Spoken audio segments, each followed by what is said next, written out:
with a silver spoon, and all of a sudden I was on a road, homeless person. ഞാൻ ഒരു വെള്ളിക്കരണ്ടിയുമായി ജനിച്ചവനാണ്, എല്ലാവിധ സൗഭാഗ്യങ്ങളും ഉണ്ട്. പക്ഷേ ഞാൻ ഒരു അനാഥനെ പോലെ, അഗതിയെ പോലെ വീട്ടിൽ നിന്നും ആട്ടി ഓടിക്കപ്പെട്ടു. My father thought that my son has gone crazy. In few days he'll come back begging. എന്റെ പിതാവ് കല്യാണത്തിന് വന്ന ആളുകളോട് പറഞ്ഞു, അവന് എന്തൊക്കെയോ ചില ചൂട് കയറിയിട്ടുണ്ട്, കുറച്ചു കഴിഞ്ഞ് മടങ്ങി വരുമെന്ന് പറഞ്ഞു. But deep in my heart I knew that I had met Jesus.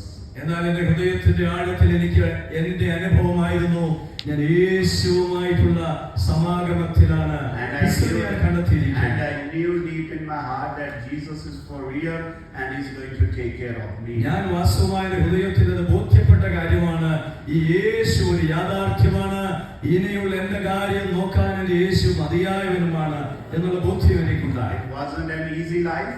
എന്നാൽ ആ ജീവിതം അത്ര സുഖകരമായിരുന്നില്ല. But I was so glad because I had the religious freedom. എങ്കിലും എന്റെ ഹൃദയത്തിൽ വലിയ സന്തോഷമുണ്ടായിരുന്നു, എനിക്ക് ആത്മീകമായ വലിയ സ്വാതന്ത്ര്യ ബോധമുണ്ടായി. I was so glad that now I didn't have to hide in sugarcane farms to pray. വീട് വിട്ടതുകൊണ്ട് ഇനിയിപ്പോൾ കരിമ്പിൻ തോട്ടത്തിലോ എങ്ങും ഒളിച്ചിരിക്കണ്ടല്ലോ എന്നുള്ള ഒരു സമാധാനവും എനിക്കുണ്ടായി.